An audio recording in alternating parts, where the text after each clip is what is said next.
Thank you, Mr. President, for a very interesting intervention.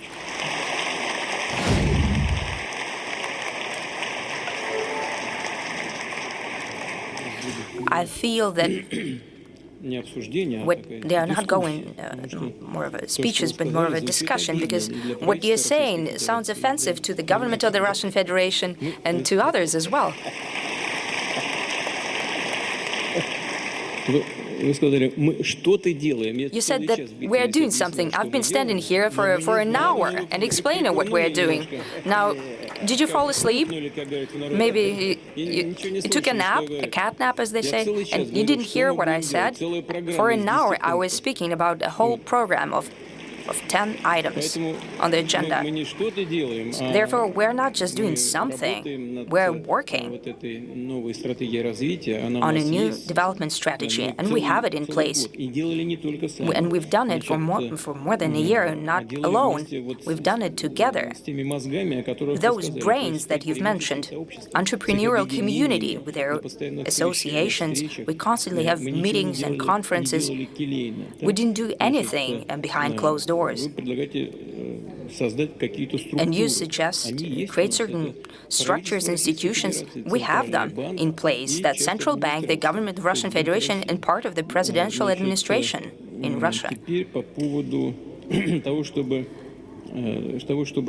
Now, as for the creation on the margins or within the St. Petersburg International Economic Forum, a working group that could do something on the margins of the forum.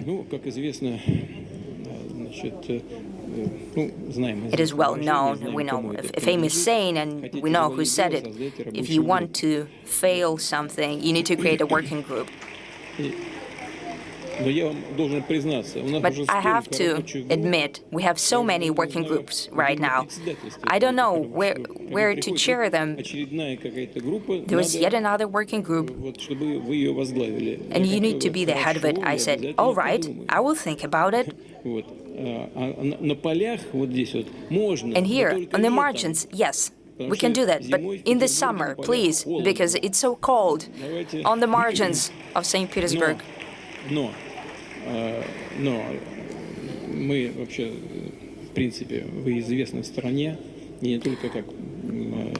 But you're well known in our country, not only as an economist, but also as a political scientist, is a very outstanding person, and in certain dimensions of the thought, you're rather robust in your ways of thinking, and it's always interesting to listen to such people, and I say it without any flattery.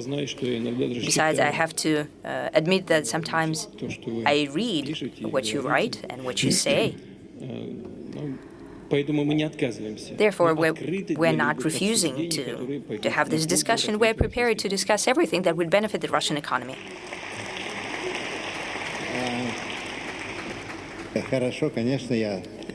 Very well. Of course, I will agree with my president. But with one clarification, what kind of a model are we building? Do we know? I think that a perfect model for Russia would be an authoritarian socialist capitalism. So it is clear. Where are we going? Because it seems that we're going the right way, and before that we followed the liberal path. I cannot really understand. Yes, we're doing something, and we're proud of what the government is doing. Finally, they've started to do it. Well, incidentally, when the thunder struck, but before that, nothing happened. Well, we'll overcome all circumstances, every difficulty. As for the model, I recently spoke during the meeting with the heads of news agencies from around the world. We need to look at what's happening around the world. For example, the Chinese model is believed by many experts to be more efficient than those models that existed before, including the North American or the European model. It is more efficient. That is true. That is basically what you've just said. It has the combination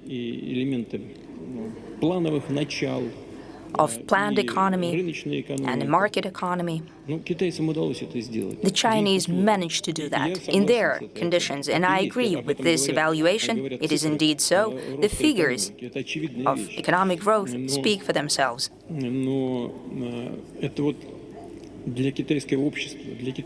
But that works for the Chinese society and for the Chinese economy. I can agree with the following. When you gave a characteristic of my colleague, you mentioned that economy is a science, but to a certain extent, it's an art. Possibly so. Such models, when they're rigid, when it's one size fits all for all countries who are in different conditions, in different stages of its development, such rigid schemes do not work or work badly. And you always need to follow the reality of your country, and all things matter, the history, the culture, and the fabric of the society. Real development is crucial here. To look at what works efficiently in our society. Naturally, there are basic things, and we always consider them. For example, talking about challenges, but I think it was 3.6%. We haven't calculated it, given final evaluations, but as for 4.5% growth in first quarter of this year is also a good result of our joint work of the government, of the business community, and the central bank and the presidential administration to boot. This is the result of our targeted action. And as for what is the foundation of our model, well, I have just spoken. We are creating the backbone, and we're always making some decisions that have to do with the adjustment of our economic model. The whole of Siberia. I agree with you in that we need to develop the eastern parts of Russia, Western Siberia, Eastern Siberia, the Russian Far East. We started with the things were most urgent in terms of preserving our territories and developing them. We started with the Russian Far East because we were experiencing a fast depopulation, and there was no way we could afford that to continue. And we can see that a lot has been done over the last decades, the last 10 years, to be more precise, in terms of developing the Russian Far East. I'm not going to dwell on that right now, but we've had an extensive program to that end. And the same applies to Siberia in general. Both Western Siberia and Eastern Siberia, Western Siberia, has been developing extensively, starting from the Soviet times, because, you know, it is the source of mineral resources the whole country utilizes. Still, gradually, the center of economic development is moving eastwards and northwards. You know who said that Russia is going to grow through Siberia. Right now, we can say that Russia is going to be growing through the Arctic as well, because the bulk of mineral resources is located over there in the north. Yes, it's expensive and difficult to develop those resources, but still it's a promising avenue to pursue, and this is precisely what we're doing. I have just spoken about the development of the eastern polygon, the railroad. We started this work a long time ago, you know, when the Trans-Siberian mainland was constructed before the Russian-Japanese War, and then the Baikal-Amur mainland during the Soviet times, and right now in the new history of Russia, we set the goal for the development of this avenue. Yes, we had some miscalculation. We didn't think it would be as much in demand. That's what the government had thought, so it has prolonged the development of the eastern polygon, but still this development is moving forth.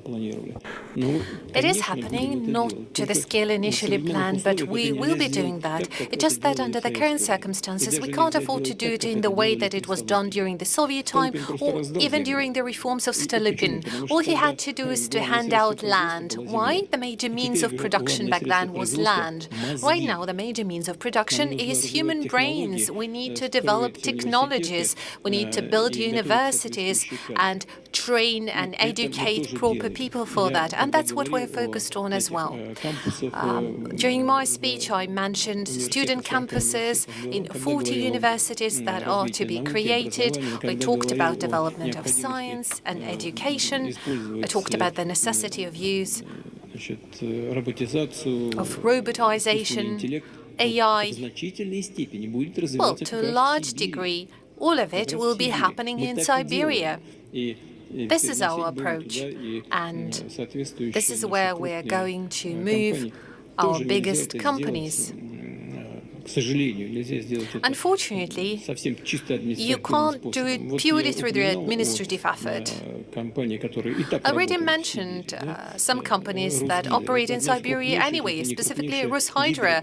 This is one of the largest, if not the largest, hydropower company in the world. And the manager of this company, when I appointed him, I told him there is one condition: you have to move over to Siberia. This is where the headquarters would be. And SIM 100 Plus. Enjoy unlimited social media, 35 gigabytes of data, 1,000 minutes. Siberia, this is where the headquarters would be. And he agreed. Will the family go with you? He said it would. And clearly it's not just about building a house. You have to hire people there. And this particular manager was ready to go to Siberia straight away. But hiring the right people there, it's no easy story. Some people are ready to relocate, some are not, some you can't afford to lose. This is a process, and this process has to evolve organically. But undoubtedly, this is the goal we have. I fully agree with you on that. And we have to pursue it very consistently, because the centers of the world development is there, and we have to be closer to those centers.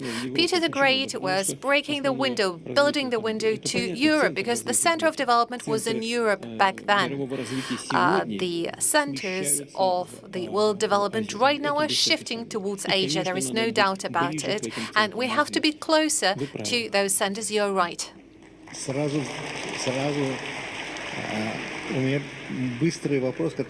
I would like to have a quick follow-up question that I've been preparing for a long time.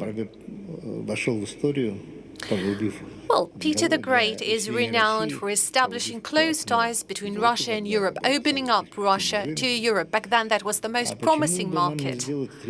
Why don't we create the third capital in Russia so that we stand on three pillars? Somewhere around one of the largest cities. This is where young, talented people would be ready to relocate, that are truly energetic. This is where we would create new elite. Based on your order, we could move some ministries there. And you've just said it yourself. Administrative resource alone can't do all of it, but still it can't do much. And many companies would be forced to relocate, to follow high salaries if you decide so. Don't you want to repeat the great deed of Peter the Great? He did it well. Well, Peter the Great is a truly historic figure. And he was the Tsar of Russia and then Russian Emperor. And the conditions there were entirely different. The state of the society was entirely different. The process of goal setting back then was entirely different. In today's world, we need to use those means that would be effective today. And no matter how close we are mentally to taking fast decisions and act through administrative resource, I still believe it is crucial to think carefully how successful can we be if we simply try to issue instructions and orders to the society. I believe we need to act differently. First and foremost, we need to get society interested in making progress. You need to get the society excited. And if we create the right conditions for development, then the centers of economic activity would be automatically shifting there on their own. Just to cite their example of the Far East. Many years ago, I visited the shipbuilding enterprise there. It was close to Vladivostok. And back then, it was in a dire condition. And this is when I said that here we are not just going to recover what we used to have, but we are going to establish new competences. We're going to build new ships there. You should have seen people standing around me back then. Those were regular workers and engineers. They looked very skeptical. And I have to tell you, it took massive effort to build the cluster that is being created there right now. It's not just about money that would be constantly embezzled, and unfortunately I have to acknowledge that. We tried to approach this project several times, twice or even 3 times, and the current leader of Rosneft, Igor Sechin, has put his hands on that and created a large whole ship construction and shipbuilding enterprise there. And it took massive effort. It's not an easy thing. But what I'm trying to say is that we finally had the right talent there. Since the salaries are high, people are ready to move, and the level of salaries went up. The level of technological culture is now much more advanced. There is a cooperation with the neighboring countries in the region. And right now, the leadership of shipbuilding industry is all around VTB Bank and Mr. Kostin, who is seated here in the front row.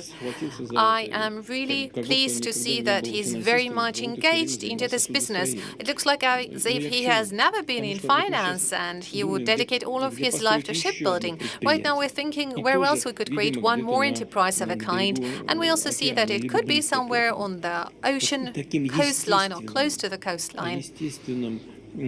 And through that kind of natural and I'm sorry, I'm really worried I may traumatize your imperial mindset, but we're trying to pursue that through the market ways and market approaches. And this is a good promise for success. Of course, this work is complicated, but it would be really substantial. And when I mentioned Stolypin, yes, back then it was all about strict orders and commands, and we all remember the tough measures that were imposed up to extreme and death sentences.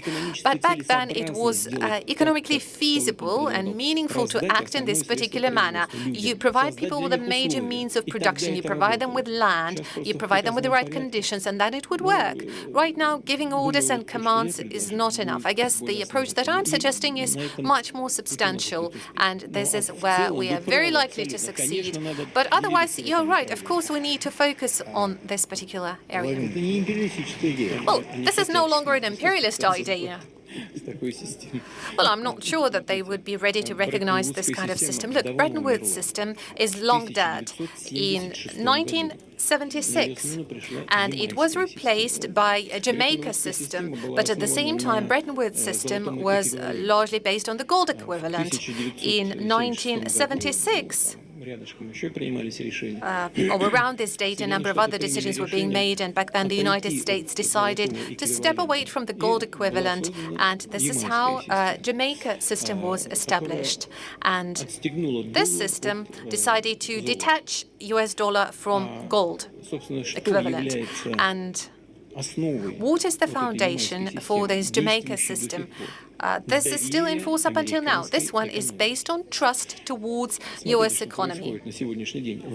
What is happening right now in reality? There is no other promise, no other collateral rather than trust towards US economy. There is nothing else to support that in the world financial system. And right now the United States are exploiting and abusing their dominant position on the world financial market. And this exploitation is generating them a lot of money, according to the data that we have publicly available. The United States own the world economy about $54.3 trillion US dollars. This is the level of their debt. What is this number comprised of? This is 12.6 trillion US dollars. This is what individuals hold on their bank accounts, or literally in their pockets or under mattresses, as we say it in Russia, outside of the borders of the United States. Plus 10 more trillion is borrowed by the US companies. So this is 22.6 trillion of US dollars that are not backed by anything rather than trust towards US economy and belief in the US economy. And the remaining 54.3 is what the residents of other countries decided to invest into US companies. And that kind of investment in the US company is backed by reliability and valuation of those companies. But of course, their security and reliability is strongly dependent on the US economy and US system as well. So what is happening in the world in this regard? The US economy is shrinking in size, and the foundation, the major pillars of the economy are no longer that strong. There are cracks on them. I'm not only talking about the state debt that is massive, but they're not always coping with the goals they set themselves in terms of inflation targeting. They have targets on inflation of 2%, but as we've seen it lately during the pandemic, they go well above 7.8%, which is undermining trust towards the US economy. Well, what is backing US economy if it is still shrinking? Well, there is nothing to back it, and this is a problem. Undoubtedly, this is a problem for all holders of US dollars and US money base and assets. So, the fact that the US economy is shrinking, its share in the global economy is being reduced, and it is entirely natural. And this is our shift towards multipolarity in the world economy and world finance. We could definitely come up with alternative systems, but the importance, the role of a given currency is strongly dependent on the economy where it's circulating. So what we do right now is that, together with our BRICS partners, we are designing this work together. And the role of Russia in this regard can be quite meaningful. We have established the new development bank. We have established our own currency tools. And a large part of the participants of economic activity are switching over to settlement in national currencies. Take example of China. 90% of our trade is settled in renminbi and Russian rubles. If you look at the territory of post-Soviet countries, the share of Russian ruble is also getting close to 70%. So our role in this regard is quite meaningful, but we have to do it together. That would make it all more substantial. What the US financial authorities are doing right now, we've been discussing it yesterday with some of our colleagues until late yesterday. We've been discussing the composition of our today's session and the potential topics, and we came to conclude that the US authorities, just like what was happening in the UK, they've been intentionally breaking the equipment, the hardware they've been using themselves, that kind of sabotage, and this is what exactly the US authorities are doing themselves. They are destroying and breaking down the mechanism of ensuring their dominance and their supremacy, and US dollar is a mechanism of US supremacy today, and with their own hands they are fostering the road to step away from the use of US dollar. And that would be happening anyway due to the shrinking US economy. But through those actions, they are only accelerating this process, and it's only logical that new payment mechanisms are emerging, let's say financial instruments of the central banks that we're talking about within the BRICS format.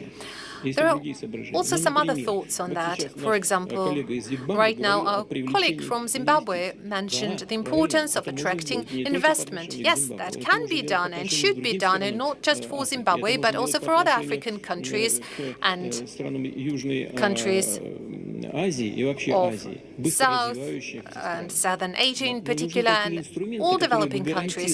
But we need to create the right instruments that would provide guarantees for this investment and their returns. What else can we use other than gold when it can be guaranteed through the quality of the investment projects? If we are to provide for high quality of the investment project, then we have to do that together. Quality and stability of political regimes. Well, that can allow us to establish settlement system that would be entirely protected from volatility and inflation. It can be done, and we've been discussing it with my friend and colleague, President Xi, during my visit to China. We are going to discuss it. In the 90s, we simply did not spend away. We destroyed all of that capacity. I know that fully well. I remember it because I used to work here in St. Petersburg. 70% of the city's economy was made up by the military and defense industry. Almost all of it was destroyed to the ground. Naturally, from the beginning of 2000s, we had to start working on rebuilding that. A lot was done already on up-to-date industrial basis. But we always believed that we would need to think about the conversion. Not simply about conversion, but we need to think about the development of these productions in a modern way. What do I mean by that? Because around the world, those who produce special equipment and munitions and military equipment, they also produce the civilian-oriented products, and that has tremendous synergy in not only raising investment, but also attracting high technologies. And we're quite successful. We have a plan. It is always in place and always being executed. For example, take last year. Defense industry produced about 25% of civilian production, about 25.1%, or maybe 0.2%. That was in 2022, and last year that civilian production stood at 29-something%, almost 30. Therefore, this process is always taking place. We also must think about our military expenditure and that they are in line with the needs of today and the level of development of our economy, because we cannot parasitize on anything, as it is, for example, being done in the United States. Their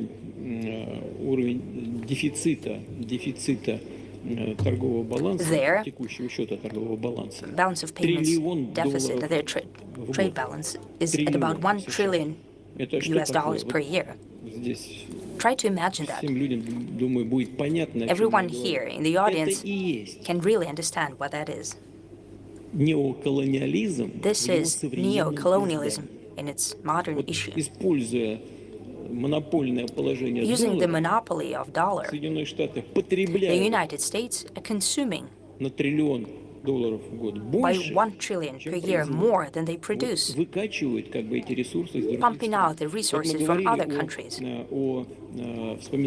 were thinking back to the pandemic and the times of the pandemic. What was done back then? I don't remember how much money they printed. I think about $5-something trillion.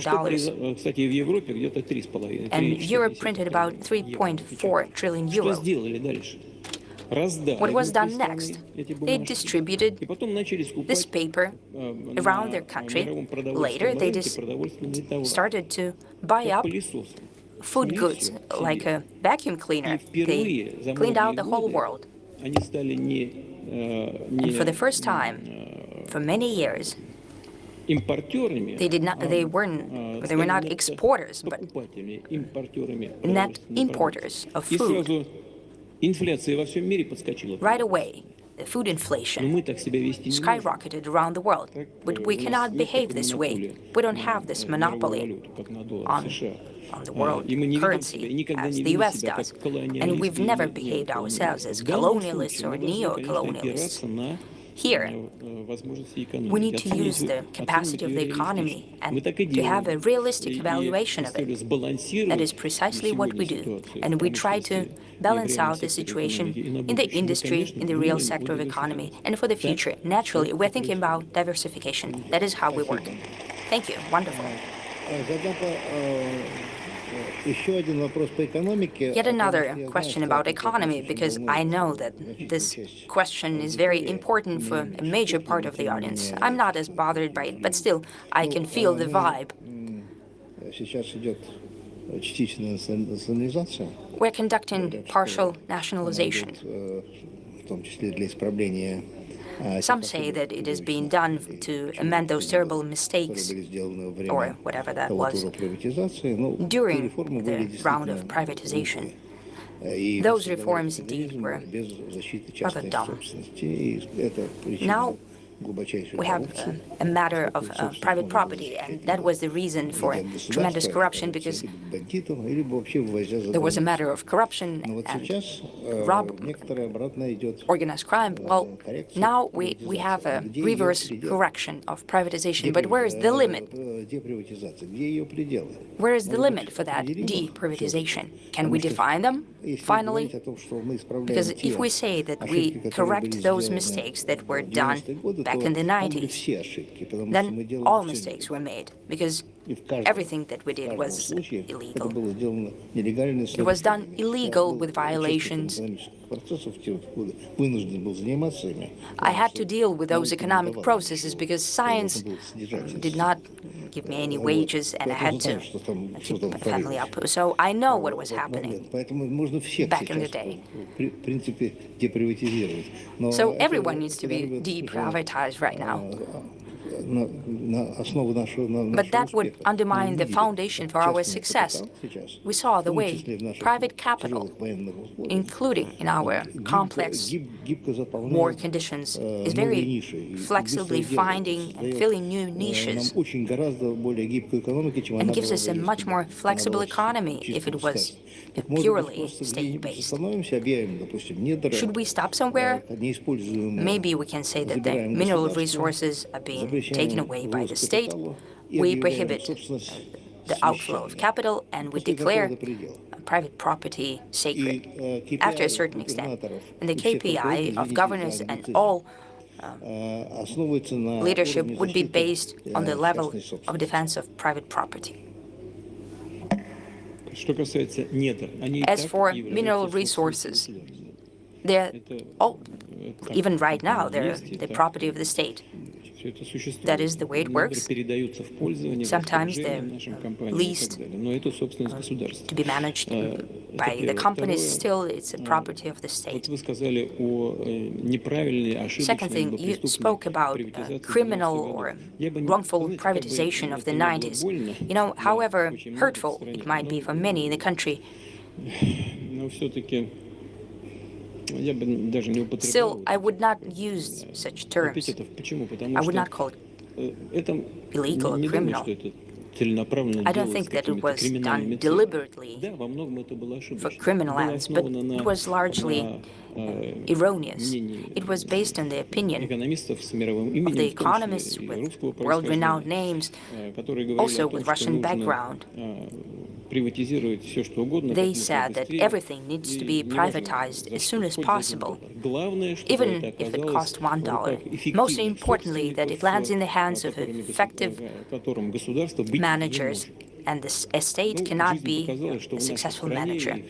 Life has proven to us that in our country, in the conditions before and now, that's not quite the correct approach, to put it mildly, to receive the top result and to have most efficiency. It turns out that the state can also be an effective owner, can show it in multiple situations, especially in major industries that require tremendous investments, because back in the day, no one had something to invest. Therefore, come the fraudsters with their schemes. And during this false privatization, which is basically pillaging of state property, money was borrowed from the state banks. They took it for half a penny for the asset. After it fulfilled its goal, they returned the asset or returned the loan. So basically, that's pillaging. Now, maybe it was economically incorrect, but still legal solutions that have to do with privatization, I would not revise that. The prosecutor's office deals only with the matters that are criminal in terms of privatization of state-owned property. But you're quite correct in the sense that there should be some healthy limit lines. And we speak about that with the business community. And I'm a proponent of making a decision not at the level of a presidential decree or a governmental decree, but as a law. Right now, we're thinking about that with the business community. And I'm sure that we will find a solution. Yes, it is so, as Joseph Stalin said, but I don't have anybody else for you. When he spoke about the writers in the USSR, when yet another time Beria came over and said that he's dissatisfied with Soviet writers, and Stalin said, I have no substitutes for you. And we'll need to achieve such agreements and such conditions that would be A, in line with our interests, and B, be reliable. You're quite right that it's very hard to agree with such people. They're always deceiving you. They say one thing and do another thing. That is quite sad. But all armed conflicts end with certain peace agreements. One of the leaders of a major European countries said that such agreements can be based on a military defeat or a victory. Naturally, we will achieve a victory. That is clear.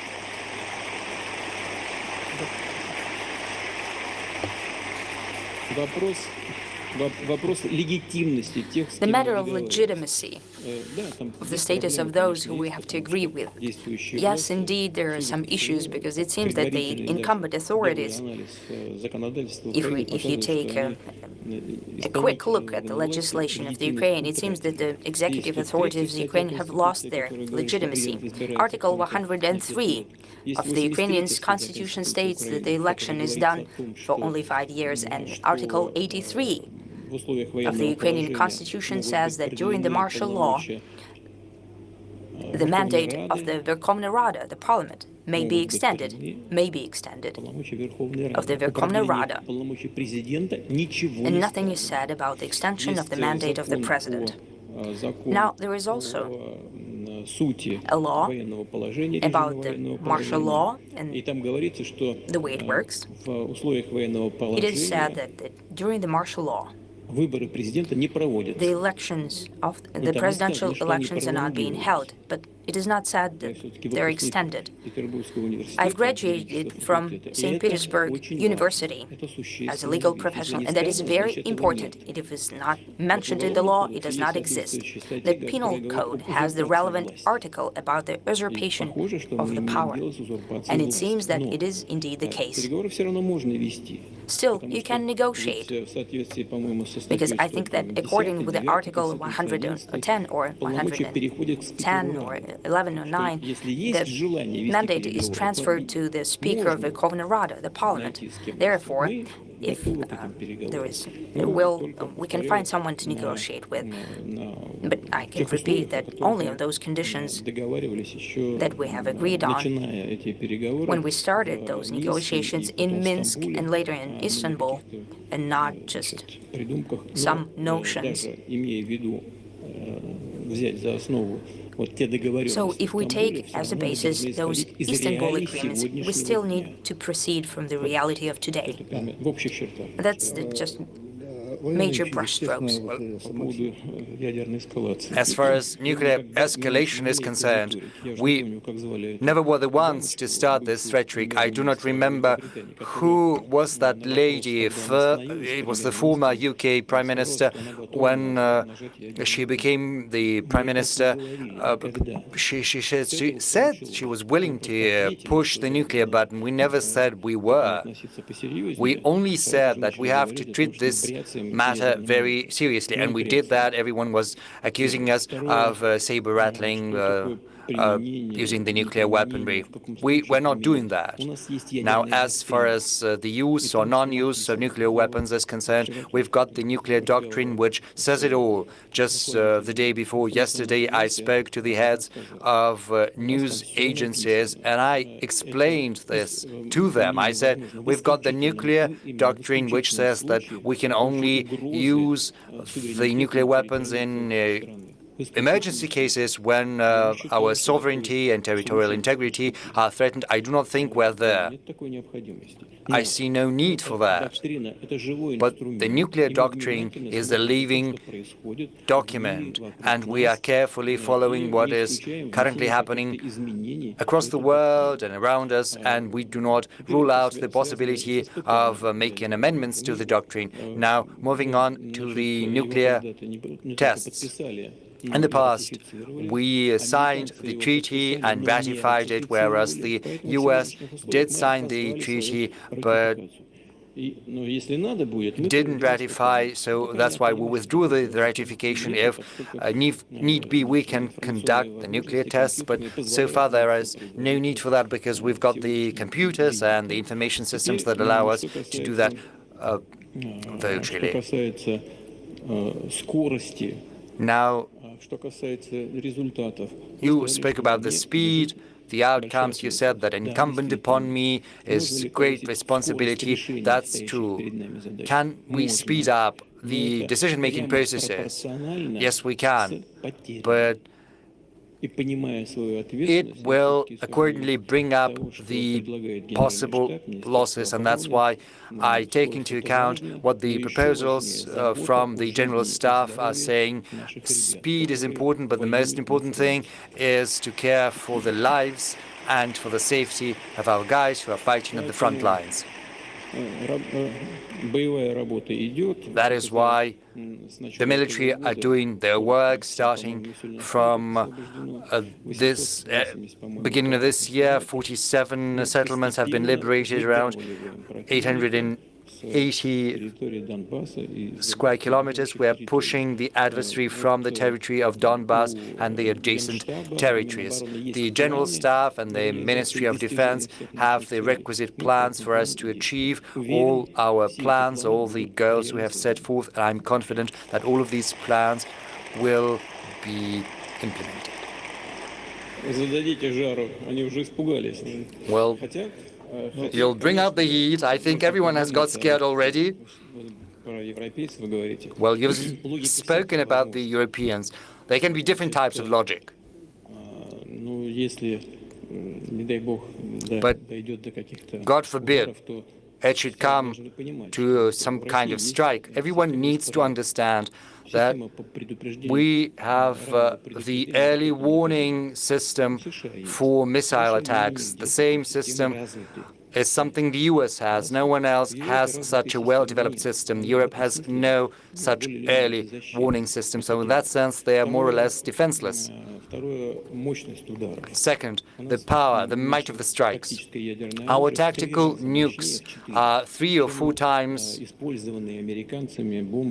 more powerful than the bombs the Americans used against Hiroshima and Nagasaki. 3 or 4 times. And as far as their number goes, we've got dozens of times more of those on the European continent. Even if the Americans were to bring theirs over to Europe from the US, we still have more. So God forbid it happens. I do hope it never happens. A sign of the cross for that. But you say it'll help save lives. But, you know, it might, on the contrary, lead to numberless losses.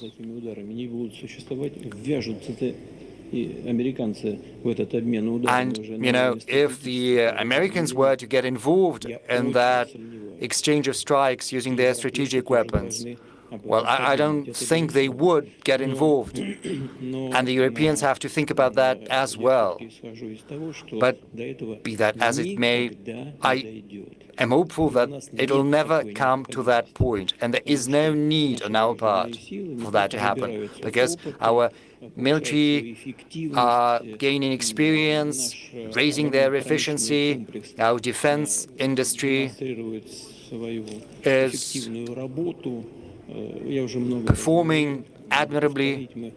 I've spoken about that extensively. We have raised the production of munitions 20 times, which is many times as much as our adversary is capable of in terms of aircraft, in terms of armored vehicles, and so on and so forth.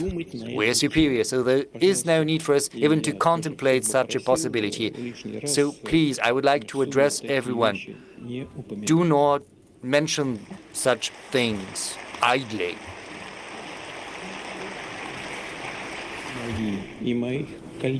My decisions and the decisions of my colleagues I'm working with on these matters do not involve any hesitation. There is no room for hesitation, and there is none in reality. All of our decisions are based upon the objective and biased analysis of the current developments, and this is how we are moving forward. Or at least we shouldn't be saying that out loud. As far as aircraft carriers are concerned, you said they're useless. No, they're not. They are useless in a global conflict from the strategic point of view. But as far as geopolitical tasks are concerned, as a tool of geopolitics, you know, to move them closer to territories where Americans or the French or the British want to fight or to force someone to do something, yes, carriers can be useful, especially. But of course, given the fact that China and Russia have at their disposal precision-guided hypersonic weapons, yes, the sense of aircraft carriers is disappearing. You say they shouldn't spend money on that, but let them spend money on aircraft carriers. Well, I'm addressing our friends in India and China. They are also spending money. Well, I said there might be some geopolitical rationale involved. Of course, they are no longer useful as strategic weapons, but they still have other uses. And as far as other countries are concerned, let them spend money on those aircraft carriers. Now, on to weapon supplies. We're not doing that yet, but we do reserve the right to do that, to provide weapons to countries or legal structures who are experiencing certain pressure, including military pressure, from the countries that are providing weapons to Ukraine, are calling for these weapons to be used against Russia and against the Russian territory. If they provide such weapons to the battlefield and if they call for these weapons to be used against us, why don't we have the right to mirror that, to act in kind and do the same.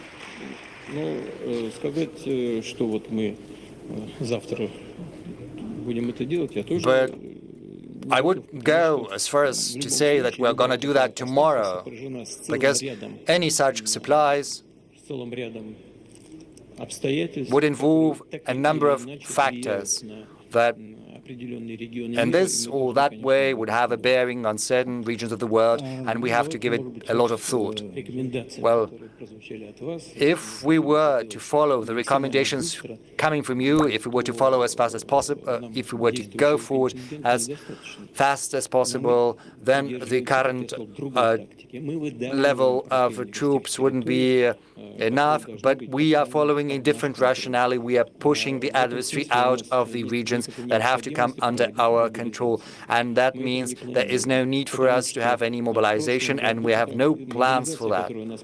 The mobilization cycle we had when we called up to 300,000 people, it happened. But last year, without any mobilization, on a voluntary basis, our men, true patriots of the country, volunteered to the draft centers, and the number of those people stood at more than 300,000 people, those who volunteered last year. This year, starting from the beginning of the year, the draft centers have seen an influx of more than 160,000 people. On a daily basis, there's another 1,000 volunteers coming to the draft centers and signing the contracts. We see what the Russian character is, what's the character, the spirit of a Russian citizen involves. When we fully understand that, when we see it, then we see that we do not have any need for nuclear weapons to achieve final victory. And I can add that we're currently witnessing the forceful mobilization in Ukraine. I am confident that they're going to bring down the draft age down. We have accurate data from the Ukrainian sources that the Americans are conditioning their support on this lowering of draft age to 23 years, to 21, maybe to 18 years, maybe in one go to 18 years, maybe gradually. Then the leadership of Ukraine is going to be replaced. This is something I spoke about before, but what's important, they're only drafting 30 or 50,000 people. Last month it was around 70,000 people, and there's going to be a lowering of that number. And it means everything they're drafting, everyone they're drafting is only going to be enough to replenish their losses. There's going to be a slight increase. You can have different types of calculations. I'm not going to cite the figures, even though we have those. But, you know, it's different in Russia. We've got volunteers who come of their own accord, of their own volition, to draft centers, and there is no need for mobilization. Well, we're not writing off any ideas or any arguments. We do take them all into account. Thank you for your recommendations. And now I'd like to move over to the question. We're getting back to the agenda of the world economy, and this is the matter that you addressed earlier. So, both you and I have experienced communist ideology. So, this is probably not where we're willing to get back to. But nonetheless, a true great state cannot do without national ideology or a grand idea. And those states, those countries that were losing this national idea or national ideology would be inevitably falling apart, and the world could be considered a graveyard full of shadows of that kind of countries. And by the way, our country experienced it twice. First, we lost our belief in the Russian Tsar, and our motherland, and second time when we lost our faith in communism. And now we are trying to oppose to introduction of a rigid state ideology. Clearly, the ideology could be shaped and phrased easily. You've done it yourself, partially in your speeches.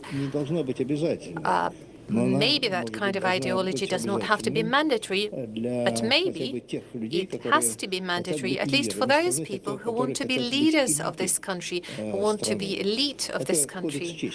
This is a code of honor, and this code of honor could be written easily because we know it. And by the way, we are working on it. It is very close to the Confucius idea of an honorable man, and we've been discussing it with religious leaders, both from Orthodox Church and Muslim leaders. They all agree that this kind of code of honor could be created and written down. Not for everyone. If people want to lead ordinary lives, let them live. That's all right. But if you want to lead, if you want to succeed in the society, then you absolutely need to stick to clear rules, and those rules have to be made clear. I'm not going to name them just in order not to waste time. Those are pretty obvious, but I'm still wondering why we are hiding away. There is no need to make amendments to the Constitution. Why not introduce a single state ideology that is mandatory for everyone who is willing and ready to serve the country and society? Well, we are not afraid of anything. We are not shying away. We are not afraid of anything. It's just that there is Constitution that you mentioned yourself, and the Constitution stated that there should be no ideology. We used to have a state ideology. You mentioned yourself at the time of the Soviet Union, but availability of that kind of dominating ideology didn't stop the Soviet Union from collapsing. So the idea that would unite a multinational country should be there, is needed. But you said it yourself that at first we lost our faith in the Tsar and our motherland, but later in communism. Well, we've lost our faith in the Russian Tsar, but we definitely haven't lost our faith in this country, in our motherland. It's just that those types of beliefs were different, and those were different assessments of what is good or what is bad for our motherland. And this is a different question. In this regard, we need ideas. As for our faith in communism, it was lost, but not by everyone. Otherwise, we would not be having the Communist Party of the Russian Federation. And it has a lot of supporters, that's a fact. And I believe we need to treat it with respect. But you're right in saying that we need ideas that would unite us. And that kind of uniting idea, and the events of today are showing it, could be the true patriotism, the true, genuine patriotism. And those people who voluntarily go to the front line, are ready to suffer their lives, their health, is the best confirmation of this fact. This is the actual, true patriotism.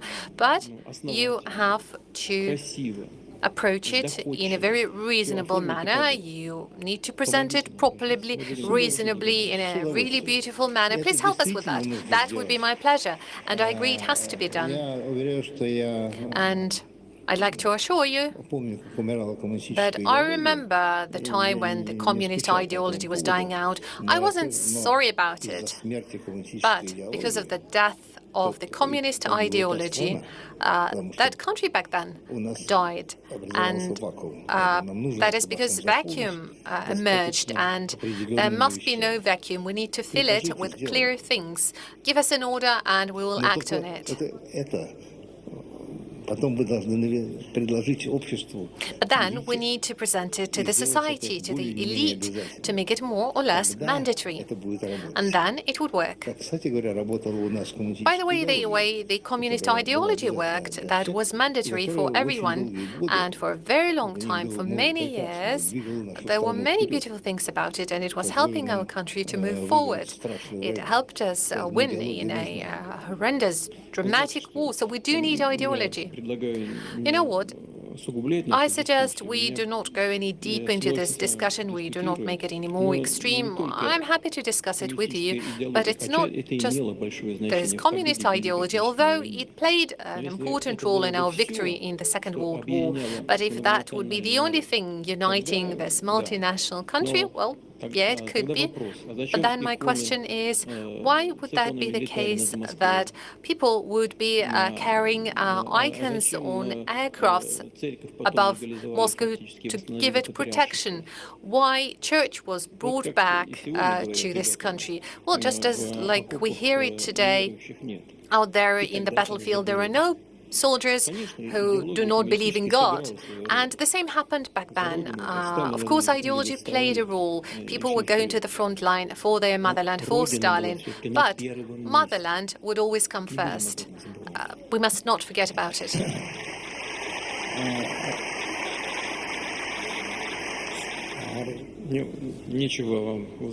Well, I have nothing to object to that. You're right. Although, as for the possibility of exciting people from Afghanistan coming to our country, well, we have to think about it.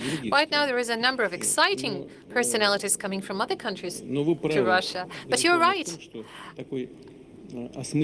You're right, that kind of reasonable, well-thought-through policy is not yet available. We used to have one agency for that, but it was later merged with the Ministry of Internal Affairs due to security reservations we've had. Whether this is a problem or not is a question. We are discussing it with our colleagues, and I set a goal to the Russian government and the Security Council. It is important to revisit this matter, and as soon as possible. We cannot pretend that the problem does not exist. It is there. This is the importance of engaging labor workers, migrant workers, with a virtually zero unemployment rate right now, and shortage of workers is an important limiting factor to the economic growth. And you're right in saying that it's not just that we need labor migrants, but we need people of a certain qualification and training with proper command of Russian language and understanding of Russian culture. And my colleagues will very well understand it, our colleagues from the countries where most of migrant workers are coming to Russia. And together we are discussing what is the best way to facilitate this work and how to train and educate those migrant workers in terms of the command of Russian language and being aware of Russian legislation so that the migrant workers are feeling comfortable, and most importantly, local population is not experiencing any difficulties, be that in the labor market or in their daily lives. Because where most migrant workers are settling is whenever there is economic life is happening. This is Moscow, Moscow region, here in St. Petersburg, in some cities of Siberia where the salaries are higher. We definitely need to do a lot in this area. I fully agree with you. Now, as for the possible loss of certain elements of European culture or genes, as you mentioned, the genes of European culture, due to the fact that we're turning towards East and Asia. First of all, we're not turning around due to for some short-term notions of today. This turn is happening around the world in general due to the rise of new centers of economic development. We have started this work long before the tragic events of today in Ukraine. I have said it at the very beginning. The economy is shrinking, and the impact on the global economy is shrinking of the previously standing economic centers. The overall GDP of BRICS countries is higher than accumulated GDP of the so-called G7. And these trends are not only present, but they're speeding up. They're accelerating. I mean the economic growth for today and for the nearest future.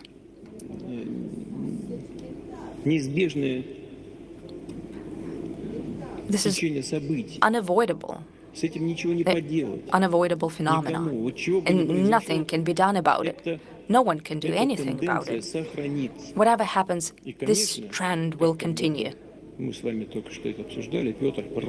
just like before, as we have discussed it, Peter I opened a window into Europe because this was the promise of the future, markets, technologies.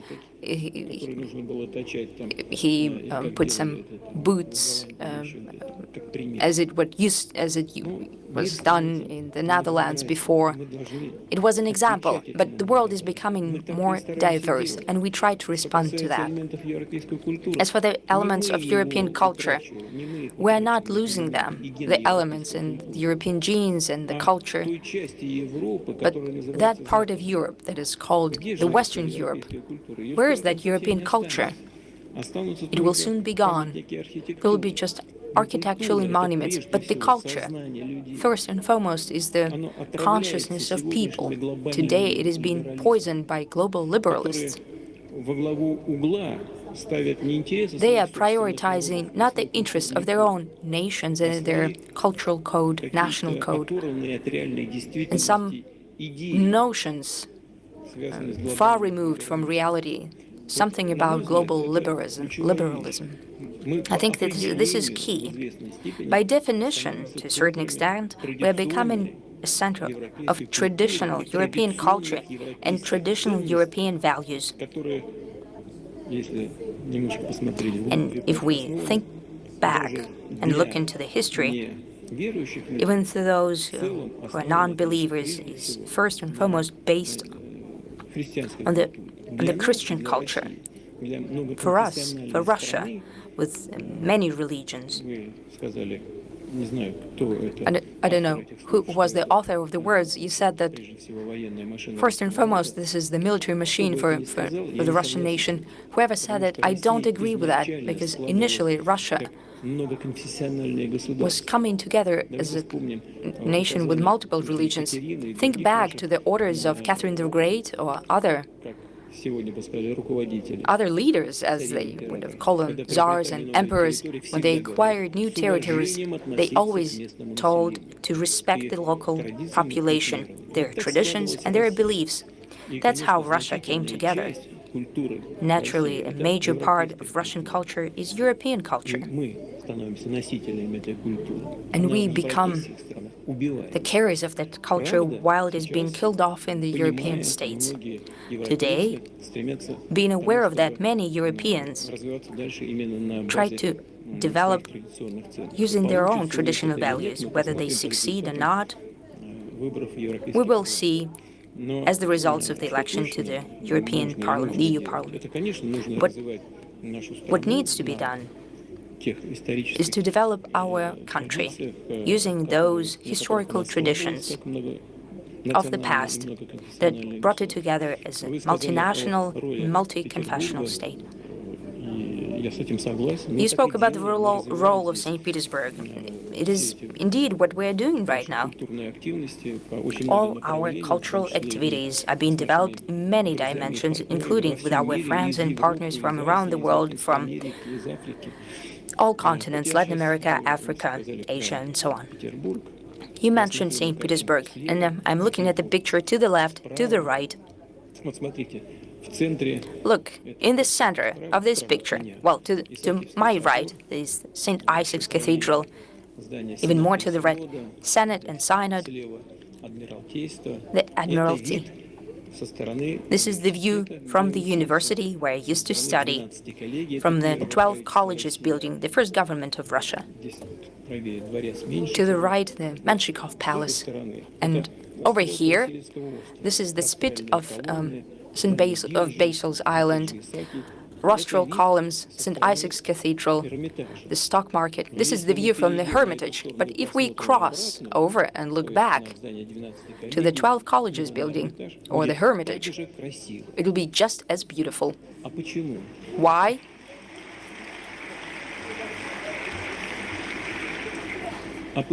Why? Because all of it was built on the most important principle and the law, which is called harmony.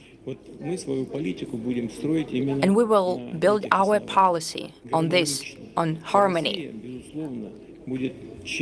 And Russia, of course, will be a part of this multipolar, harmonious world.